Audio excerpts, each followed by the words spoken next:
For Premo ato Awianso abo UTV so and our live your ship house ewo Abeka Junction tie de asede mu edu ye de ma wa mu se wo de OTV no ato UTV so ewo aha ye de awie kasebo no echiche ni amanche ni de nyina ye kaboma ye nyina ebre mu se awie kasebo mfa se da kase ma this way chocolate dun do hia ene ensuhye awie kafa ma se ba bia wo bia ya wudu lunch apesie fufuo banku wo hwe bi egude ensuo a ye de mu no anu mate special ice any special drinks if you bed kama na nkura bebe fie ni ade nkura wo ma wo fie wo mani beje special drinks ne bo nya de nkura healthy so aya FDA age ade atum best assurances and the best savings and loans o madaroma and awie kasebo no ye de ebrem e fa me village Afia Pokua and e be hwe kasebo mu nsem bit sef o man pani excellency na nado dan ko akufo ado ayi asoafo abede kira wo mbekwa ko bobo asoafo awudo no bi wo aso awudo a wo mo ebe ye adwuma ye wo list ni na ye de list no ebe bre wo de o kofie no wo mo su obi ni yem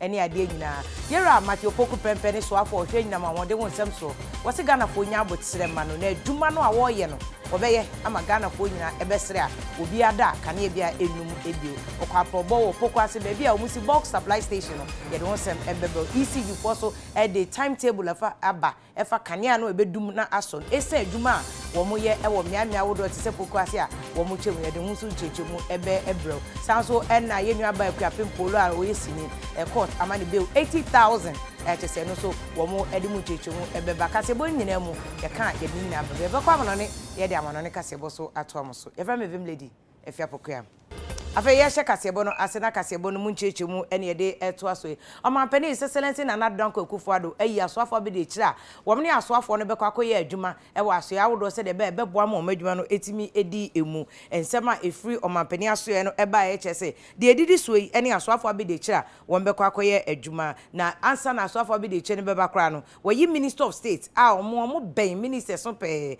a bekwa koye adwuma ye nua be ma Charles Eduboahen eye minister of state e wo ministry of finance eho eno woko sanso na oto aso abede chefo no ye hye ase e wo sikasema so and finance ministry honorable abna wo sei asare ye mrahye bedwani we deputy minister eho ni honorable ampotua kuma ye mrahye bedwani omumienu eno omokwa akoye adwuma se deputy ministers ewo ministry of finance and ase aso ye hwe oman sikasem tutie so sanso na aso ye hwe edwedie nim fridwuma so no aso afo abede chemiensa ena ekoye adwuma ho honorable nanadokua asiama je ye mrahye bedwani honorable Michael Ochrebe Afia mrahye bedwani ena yera Herbert Krapa omiensa na ekoya bedechefo ho okaso ye hwe enyinama hode ho nsem so a abedechefo miensa na ene yera Matthew Poku pempe ekwakoye adwuma e honum honorable Mohammed Amin Adam honorable William Oreku Eidu ena honorable Andrew Ejapa Mesa ayetanim no takasa radio so omiensa ena ene honorable Matthew Poku pempe ekoye adwuma ewo enyinama hode aso ye no yekwa aso ye hwe mpotama momo ni nkronkuma mpuntuo so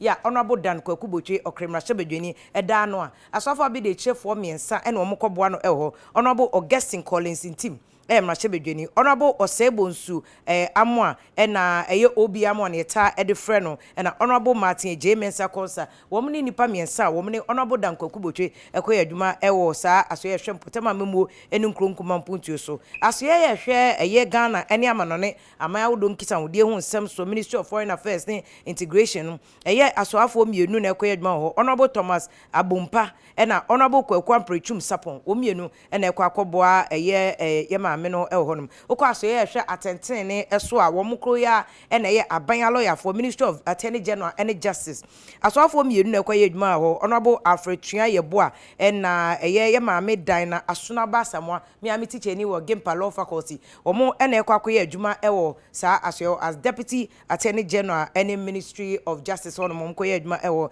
yenko aso ye hwe ku adwuma ewo nsem so honorable Yalfrempon Ado eye mrahye bedwani sanso ena honorable Mohammed Hadi Teferu wo mienu ena ekoye adwuma aye planting for food and jobs ewo agric ministry yenko enwomesua so ye omokwa akoboa doctor ewo aso ye hwe enwomesua eso no honorable John Intim Fojo ena honorable Gift Chum Ampofo wo mienu ena ekwa akoboa ewo aso ye hwe enwomesua so no omahwe free SHS so ne ade so se de ba ebetimi edimu ye to akasebo nso a ne yekọ aso ye hwe apomde ho nsem so aso ye so apomde ho nsem so no aso afọ be de ehia wo mkoye adwuma was deputy health ministers honorable Tina Gift Mensa na honorable Mahama Aseni Seini wo mienu na ekoye adwuma ho lands and natural resources honorable Benito Usubio na honorable George Mirekuduka wo mienu na ekoye adwuma ho as deputy ministers na akọ roads and highways a wo mo nkọhwa akwantempo ho nsem so honorable Mavis Nkansa Boadu Yamrashe Bedwani na honorable Stephen Papin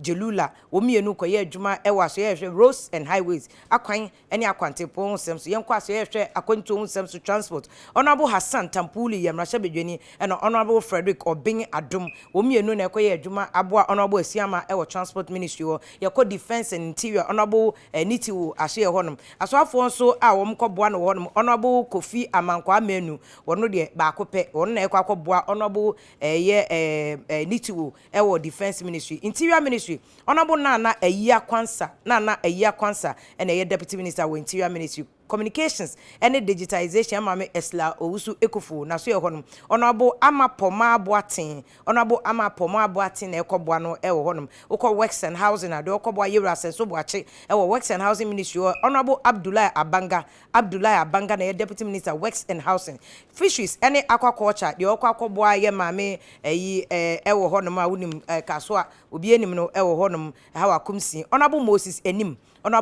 Enim na ekwa akɔboa hawa kumsi of fisheries ene aquaculture yeko railway development ministry honum ehonso uduru honum honorable Pokua Asante Boatin ene ekɔboa wo railway development ministry sanitation and water resources honorable Amidu Isahaku Chinia wonna ekwa akɔboa sanitation and natural resource water resources tourism any arts and culture honorable Marco Krekumante onde onyo honorable Marco Krekumante ye nua bema wo media adwumanim na no Shatawale kokanse ye man minister won tiase we de ama no enti Shatta fans de enhwa mbehyepo honorable ye nua bema Mark Okrekumante deputy minister tourism arts and culture gender any social protection so honorable Lariba Zuwera Abudu ene kɔboa Sarah Adwasafo Ministry of Gender and Social Protection Employment and Labor Relations de kɔboa honorable Ignatius Bafo wia honorable Bright Rekubrobe ne kɔboa honorable Ignatius Bafo wia Ministry of Employment and Labor Relations ye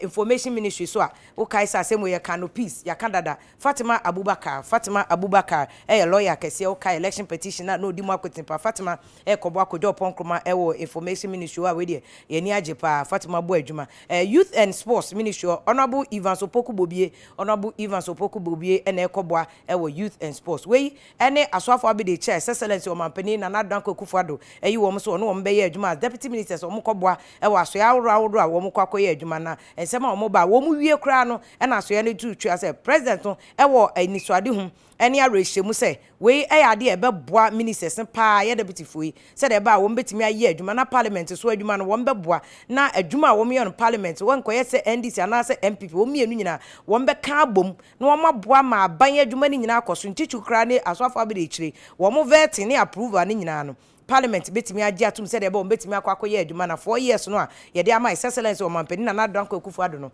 obetimi aye adwuma na ne oka ga che Ghana for se wo monto abama no wonye no otimi edi ni nyina ho adwuma we na yewra Eugene Ahin acting director communications office of the president wodne sa ehya ase a wode eto dwanti panifo ni bi ya ye yi wo mo asaswafo abede chi na se aswafo abede chi wo mo na ye de wo mo mfoni eto TV ni so aye mo mu nyechi nkwa ani mo epia adwuma kese a wo mo kwakɔbo aswafo no wo mo aye na che se muso madwuma ne ye ni bedi eche de sefate bia na mo de ato so de amaye abusafo ya to akase ebo no eso a na excellence o mampani na Danko Kufuado asan kwa akotwa ahomamu ama dan a wo mu sie se de ba Ghana fo ye ni sika opepepepe ene dollar ebe kwa akotwa sako ni islegun adan kase no ade obi abenya ba bia odini ti ebeto no mampani dwuma de so ko ye no we de edi kan krado wo mu si adan kra eye makomako aduo no 20 residential facilities ya se estate classes enu na wo mu kwa akosi a we de wo di kan kra no wo mo ye de wo mo de be ma court of appeal judges wo Kumasi se de ba wo mo so ba bia judge bia ye adwuma bia no obetimi anya ba bia odini ti ebeto ansa na wo maba amanfo a ye wo abontin na yeso ye de a ebenya ye de ti ebeto Asante hini otumfo osetutu otoso mienu. Afe eye Chief Justice of the Republic of Ghana, His Lordship Justice Kwesi Enin Yeboah ena aban mu asuafo ahodo ena womo eye amane ne amamra womo ehya asie so mu eba besi ne omato ne din se 20 town houses. And afi a guest house would denyame ni nyina na se ye de ma appeal court judges womo ebetra eye Kumasi na afi omahwe northern sector ewo oman mu ni nyina na se emre bi atwam na John Ajekum Kofo na oye Ghana man panyin no otime boa ema appeal court ebi ba Kumasi nanso so no judges no be bia omo de omuti beto no na akwakwa ebo achibidi emprepi omo free nkran na eba afi ena asante do tumfo osetutu otoso mienu atime yi asase tam kese ewo danyame a womo ababa sha ase se bosome nwotwe pepepe saa adan omusi ni bibre womo ebetima wie Ghana man panyine ekasa na okire se ne yekasa emra be ye adwuma anase rule of law ewo poto kasema ensese yede ya no na eka nemmom ewo se emra na timi ye adwuma na obi a wote oman no etimi hu se emra ye na adwuma. Government through the Ministry of Local Government and the District Assembly Common Fund has commenced in an unprecedented initiative the construction of 90 courts with accompanying accommodation for judges across the country to help address the problem of inadequate court infrastructure. These structures are at advanced stages of completion. Government will continue to implement policies to advance the rule of law and thereby reinforce the confidence of the people and shore up our nation's reputation as a country governed by the rule of law.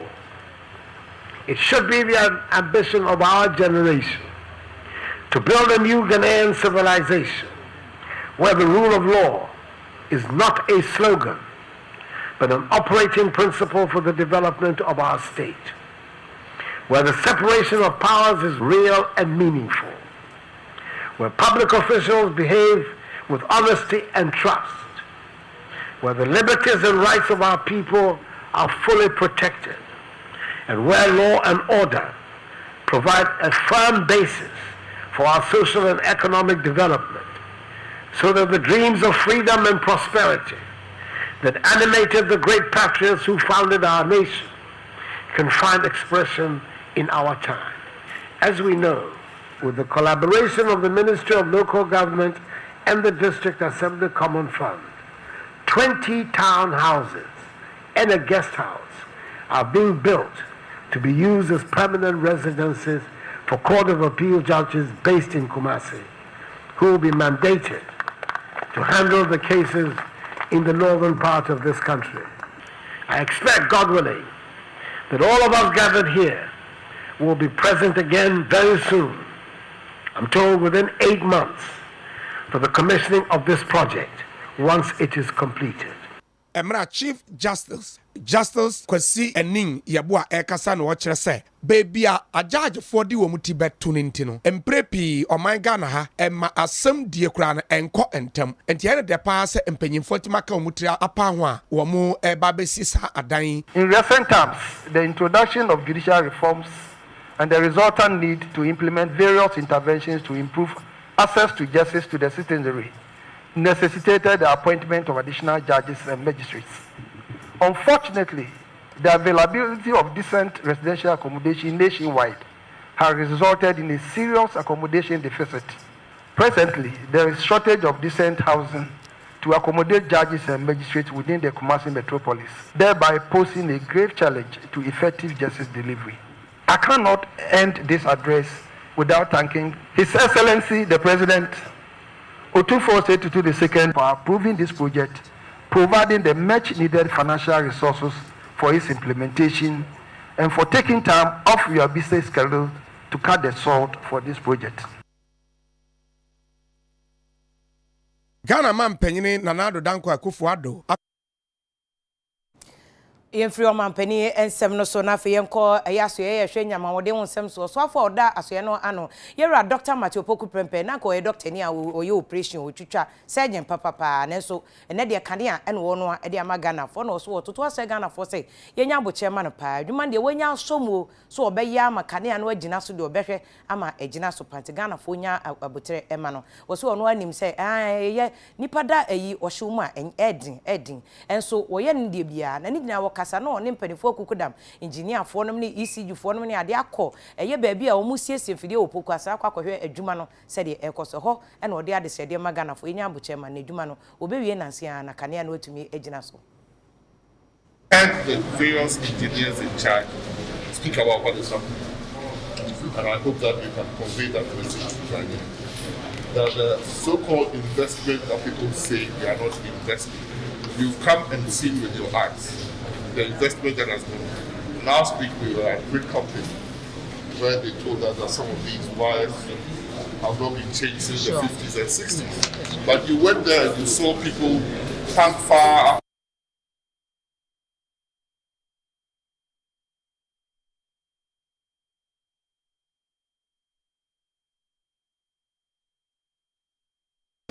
Where we are standing is an ECG substation where they have even done the works already for 330 kV lines from here to Kumasi, the second phase of the project. So the project is ongoing, we haven't stopped. And I still believe with Canadians to bear with us that the outages that are happening are outages that are demonstrating that we are doing the work to prevent those outages. It's not outages that we are overlooking. And like the ECG said, there's going to be a load rationing when they are actually living the station. So everybody knows that. This is not the whole national electricity outage system or timetable for the whole country.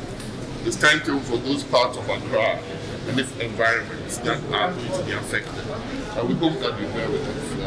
We are putting in the necessary investments and resources to be able to give Accra the different voltages that we need. Accra 1950, Accra 1960, 70, 80, 90.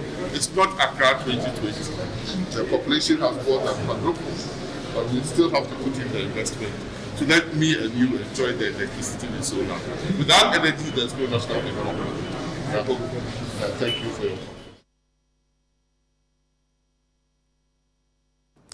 Yera Matthew Pokua pembe no chem se kane ani hono ma oman koso bi ani wa ebeye nti obeye na adwuma no akọ animu ye kane asem ya na opani a wakasa ma ECJ ye nyama hode adwuma ko a wom na twen kane an ba ye fie num ne ade ye William Boaten a kirem de nti a we sei no wom de ho timetable aba se de na Yera Matthew Pokua pembe kirem no adwuma a wom ye nti e wo se wom dum kane no e kakra se de be kra nko kiki nkofo se de ka no ana shock kra nko kan nkofo na no pei obepi ade chinso madwumedie so oni anu aba ya krama etwetwe nkomo no di chechimu no ebaye efa dum so yi the timetable as say e dey aba no ho share sa security implications ni nyina in the course of your timetables ni sanya ma we anti yen share nso all right nti o group A group B group C ni group D na wo hwe ni ye a obehu say wo fa group A a obenya day no obekọ off no obekọ twice 2 times day no akọ night 2 times na ye real program no 1 week in the days no okay 1 week na akọ 7 days be 8 days on pass him there okay say obekra 1 week so I get you you go kan no 8 1 1 1 2 3 8 days into obekọ ni nyina 4 times 2 during the day 2 during the night. To be fair, group A. Okay. Or call off on the 10th May. I draw that I can overcome. Okay. The next time I call off, you just 12th May and I draw. Okay, 2 days time and I draw. All right. I just say to me, I'm freezing in Yama. Then Yama, I just say was saying, Bibia ice and Bibia. Baby, feed the Bibia and overloaded, you know. You load no area no a connection, a video. Okay. Free. Sano echese after we mako omudie no 8 days awie no another area nso be ko ana we ya ne shedding amoye for baby aye kan of baby adwuma amoye wo mala mo se kaso ahode baby ye wo ye Pokua supply point no okay na almost stress a mom no fa wie adwuma no tie in to Bidco 330 kV line. Okay. And no we I am a year bibia for sa particular project no we Kwasi project. Accra nyina no yenye wo ne friend no feeders. And I say wo 33 kV ni 11 kV. Transformers your primary substation CCC. Okay. It is CCC bimbem mo. Nyina kese. Okay. Na ebro mo ka say you reduce load no by 100 no. And your kwhwa your system say hefa na ebe ka o ma bibi ben o machine bibi ben o ma betumi afa load ni bi amaye. Nti atwetwe saa area na obobodi na ka expect some be off ni nyina gugu bi so.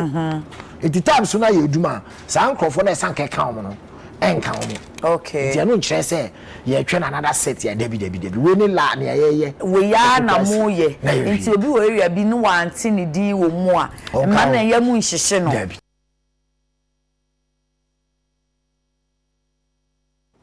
After going to Akasebon Sophie ECG near Kong Messia Emu, so for down Messia Sueno and Doctor Yaw Educhum. When so a boy do my power, Sueno Emun, which you say, woman, she should be a bar, a dear barefoot, dear, and I say technology, Afra, a body munyan sape, and now science. Into what to trust our for about town, month for uncron cra, any school for us a woman, yes, our STEM project and two. The bit may be brave, Eddie Pejagana, Messia. Tiafo hwa adesuansem so doctor ya o say dutwum edisa ensem we nyina no eto empanifu akabia ewo mu omu nyina boa ma adesuansem etimi fa ne to apafra yie ewo my Ghana mu se obibia embo moden se de be ya obeje abodie mu nyansapa adesua na afen so abefo kwantempo kwan fidie so adesua ene enkontabu na afei ne ye beka no potoka sem se engineering no wo se yenye emfantum enkan adesua ensem ho na enu no betimi aboa ma wo man ya wote so no ebetimi apem ne mpuntu esem akonkan ye papa esanse disi ana ye hwa mama ahodo so a wo mu etumpon wo mpuntu semu a wo magye saa we na de hua ni nyina atomu enti wo ya wadwene se an eden enti wo mpese wo de obehua de ede akosa afa no a wo so man ne beka akire papa na nso so se yagitum a ebeboa da chenchire ma mo nso ababa betietia saa na mo ni mahua na mo etimi aboa amoman no nso mpuntu no akọ enkan ye papa a wo de ensem we nyina no etu dwa ebra mpanifu ahodo a wo kye so wo boa eye mpuntu dwuma ahodo eba bepie mu ewo ne office a eno no wo enkramantam. We have a few senior high schools that we are going to open, and JICA is doing STEM. We need you there as part of the operationalization process to open high schools that will be second to none in the world, not just Africa. The new high schools we are building, the boarding facilities, one day I'll do a tour with DPs. I think we need to do that. Go around and look at some schools with you so that you see what we are doing. In a developing country like ours, we can't afford to have education system that is a journey to nowhere. It has to be a journey to somewhere. Education should be seen as a means to an end and not an end in itself. We are not just training the children, we are training them so that they be good citizens who transform the fortunes of our country. We cannot do this without the support of development partners. You have supported us over the years, and I'm calling on you to do more with me. I know clearly where you want to go, and that's why you are in this room. In our programming, we have strong focus on learning outcomes and supporting those through ECE and also through differentiated learning and targeted instruction. And as the UK government, we also work in partnership with the ministries through the British Council to partner schools together in the UK and Ghana and to support aspects of teaching. We also support on technical assistance and research in the areas of EdTech and around out-of-school children. And we also give higher education scholarships through the Chevening and Commonwealth Scholarship Programme.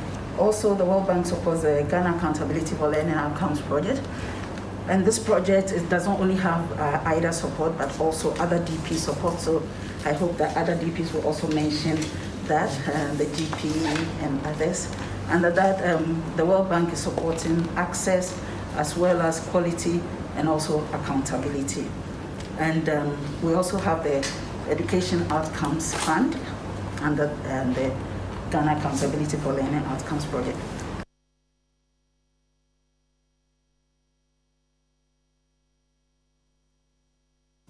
was a boy and talk as a bossy and come here medium ewa tema. Ye drew tema. When you said tema traditional council, then you say, a bind no one can't send be momo. Assembly I was say, Taman Sasibi one ma a bind J, dear lawyer focus a compulsory acquisition.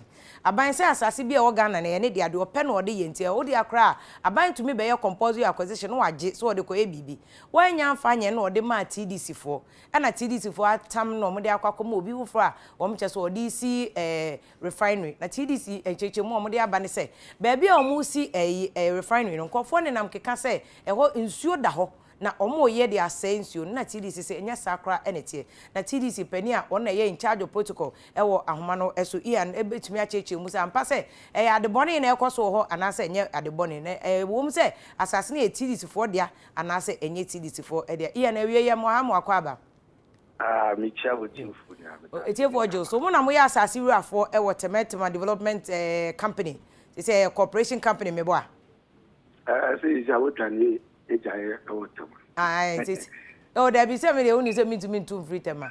Sa a assassin that Valco. Baby, I name say Valco. And can I mean say Valco for that should be on the Baba refinery. Conforce mo de ama sentio for no esi ensuo so a ye nyam se brewe ye boy ensuo ho ban pacho cheche mo sa I say that so the what's not the batch. Now first of all, again question a part of the heavy industrial area, the heavy industrial area. Now one of them vacuum for vast land now just adjacent vacuum for baby or more. Asase kakaka bi da wa to eni a wo new town na sa area we no it's been earmarked, portions of them have been earmarked for some heavy industrial purposes. Okay, now we na sent to as part of our industrialization drive no approach TDC say omo pepe bi esi refine na ye share your layout no na available for such purpose, area because already in the existing heavy industry, vacuum and my corrective misconception. First of all, now for Kasa assassin 260 acres and Yanukwe. Assassina TDC Elizima sent to a year 96 acres of land. Now, 96 acres of land, it falls within TDC acquisition area. And to myself, Obia or person who nuclear woman, who to me go beyond TDC. I check our lands commission because ye lease from lands commission. Though I buy a compulsory acquisition at the insanity my TDC, I see who say time should be a TDC renews that lease, from lands commission. Into your fletcher. Ube unse say TDC dear and now a traditional council for dear.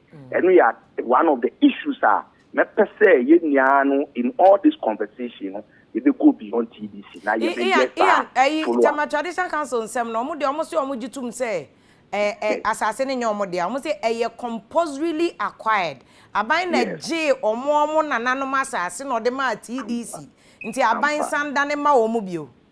Now, first, my TDC a corporation. It's a limited liability company. And first, baby, a real estate management company. We are into business.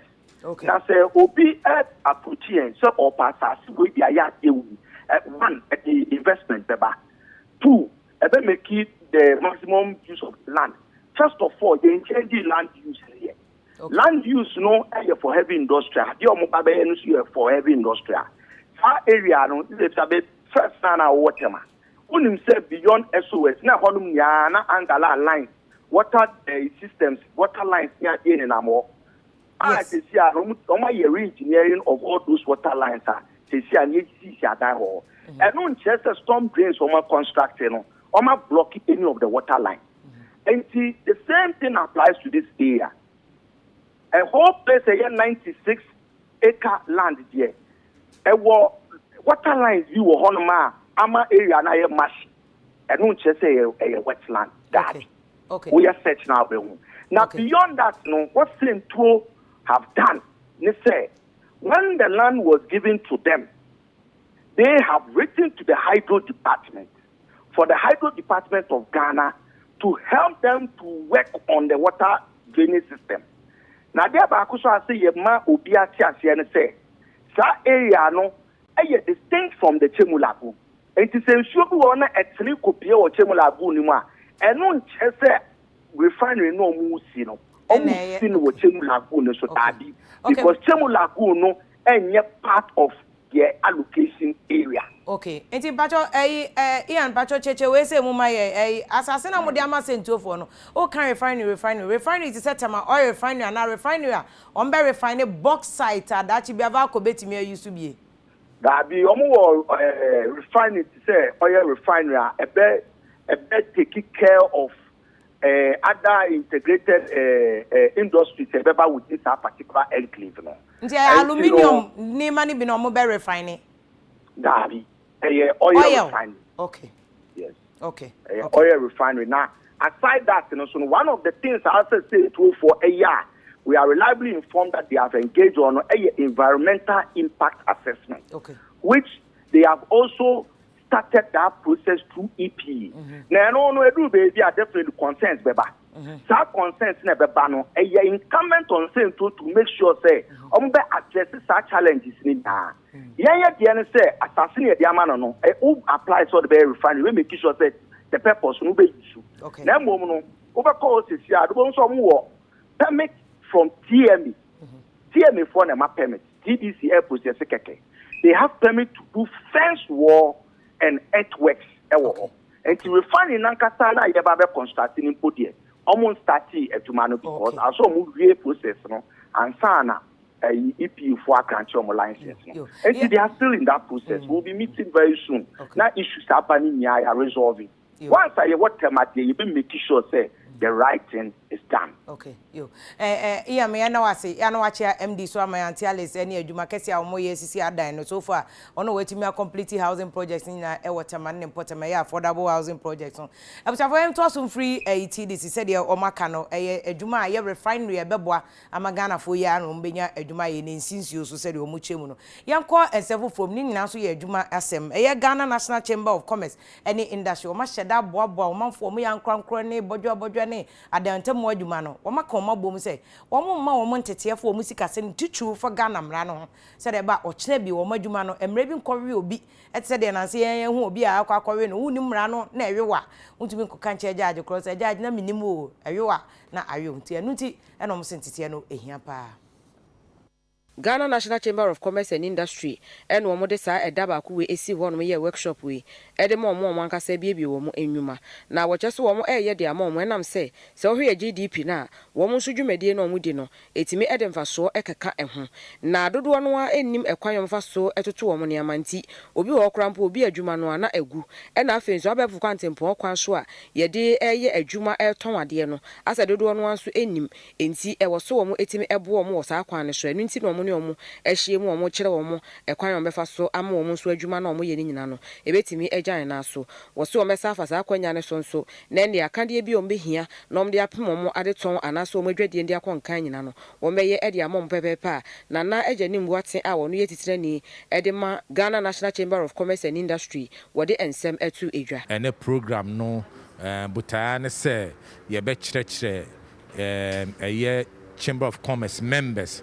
nkuntabu ene kwan on betumi afaso ayo madwuma saa mra Afia twa mu yade e ba enti e de how bebre nnwuma bebre ena ye be sha programs bi e koso ye after continental free trade ni say no ni nyina no ye betumi recover na take advantage of saa continental free trade ya na ehu behia say ye members no ombetoto omunkunta eyi Reverend Afia senior lecturer in finance University of Ghana Business School what the ensem bi etoso na ye ba ha ne National Chamber of Commerce Accra branch no ene ya boabo ye ho ene ye training se ne be ya nkonko no mo ye businesses no ombe mo de mo nkuntabo no ombe tutu ho yi se ne be ya they will grow into profitable businesses. And in fact, team na edi edwuma ne say bookkeeping for business productivity and no hunte na share.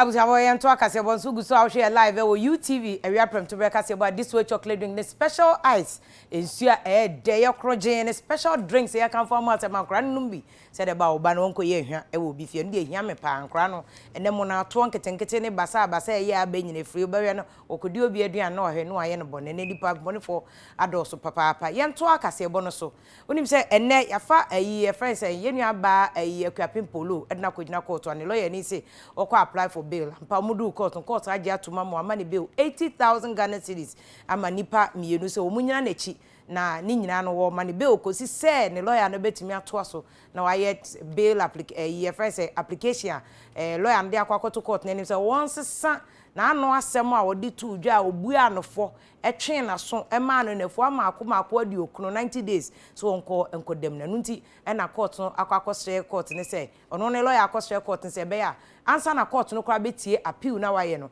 wedi osre no wo ma no emre fie se de be obetimi aba behwe abusua ewo ehonom te yenu aba Rosemont Brown na se wo mama no bill no yenko ahoma se encheche se de be nyina ye be fa no yesua bibi ne ada ye ho eso lawyer John Dako echa de ewo Gempa Law Faculty aba be kensa ewie wo kasebo so lawyer ye ma good afternoon ne akwaba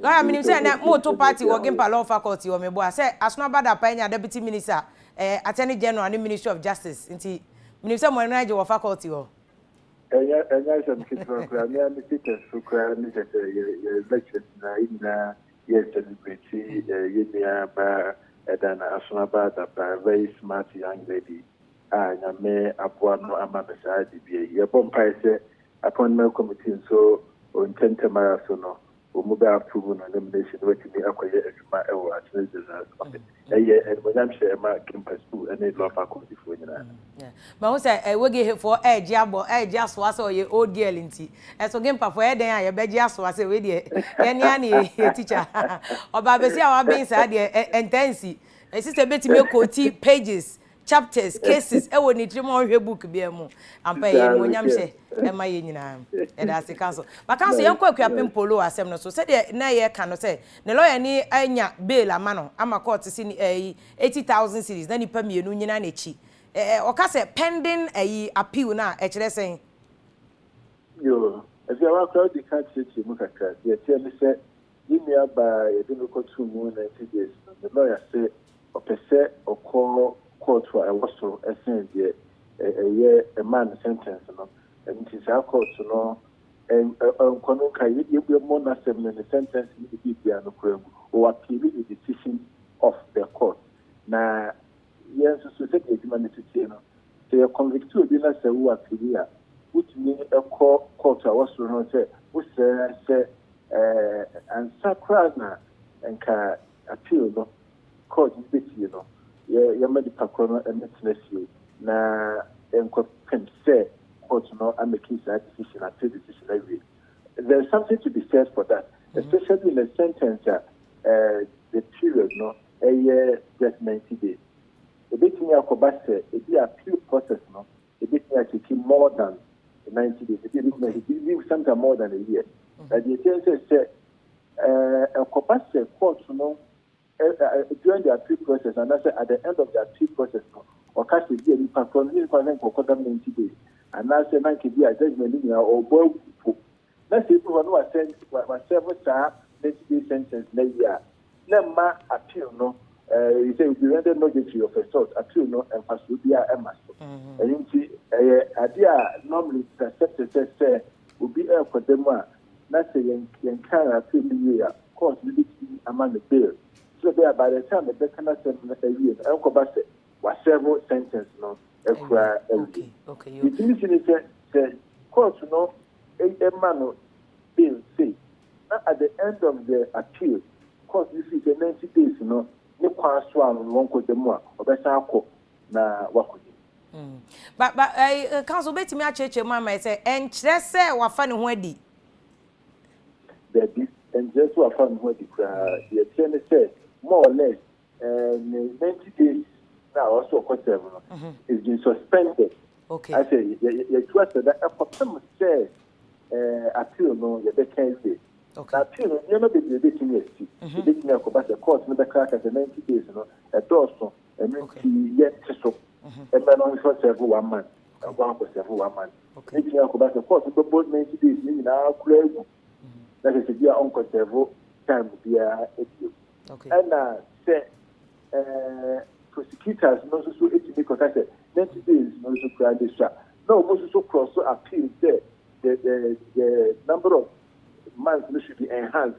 That's of course this you will put here now 90 days to be being for so it's the appeal but it depends who is saying what from what is the free court no you said appeal application for bill pending appeal no a year state no and a ban lawyer no umukra ankase umu opozu umuti ase umukra can be this no kra can be at the mark court no a grant man because if the other party does not oppose to the application generally the court will grant it.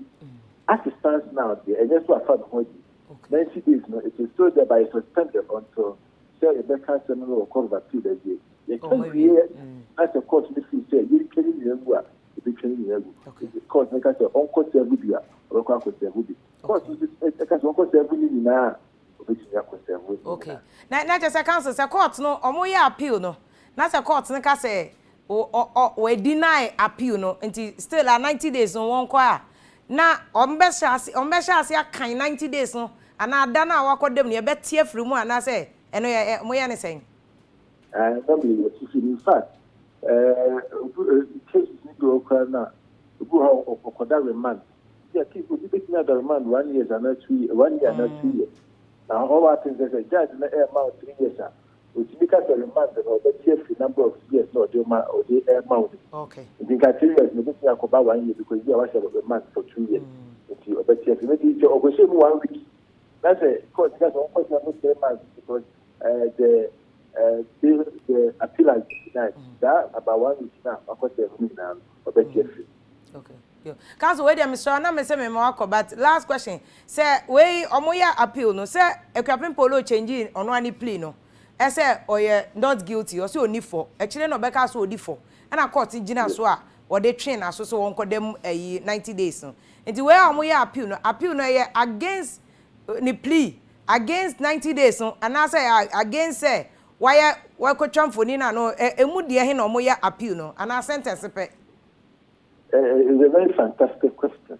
The woman said see unless say omo appeal na because me know grounds of appeal no dey or appeal na at this point the party and constituted person to make me appeal against the judge because you are convicted on your own plea one advocate said would be for and if you know just a sentence no pet and I think appeal against. But legal person, if you are part of the you force on the man a can't say guilty. Okay. You are not guilty. So we have all those options. But maybe a lawyer may advise and say uncle engineering at this point may plea no because in the so lawyer advocacy on one advice not answer we are some personally your course or not here said that has never been an issue. And at this point here you are based your grounds for in the circumstance to be a una or we are first time offender and it is also Ukraine we near my society and in the light of all the good things you've done and the particular offense which is 3 months has and you be a cost so amount. That is the only basis if you look at it in the straightest sense as of now. That's not limited to me a course no interest amount. But and American say prosecution, like I said, it's on yesterday. No put if you look at the number of months that the man as compared to the maximum sentence, I would say 2 years. 3 months no crowd this. Of course, no fact become one court, no. It is me affair. It's not in Paka. Okay. Your lawyer, Mamma was here, so when you're home, Adaje, lawyer John Dako echa de Ogimpa Law Faculty no nya boche echeche mu ma ye kwapem polo asem no say enye appeal a omo kwakoye ede etia aso conviction no bua ye bua no for no so ono ano kwa say odifo ne mo ye appeal a omo ye de akotia 90 days no say yente so ema omo abusafo gu so ahwe live e wo UTV so we apem to beka se bo na ye de ebro ye nda na ye homra na afa ye nko agudie hunsem nu say this week so de agudie hunsem sports nsem wasi ama Morino ni asa kinu afa guys em nyina obra na ya ponche ne time o ayi slow but still kotoko de ejina na so fabuwe na meba Friday na me ginem kotoko t-shirt onti ase adede onti ase ahia me menhia ye ba sisi a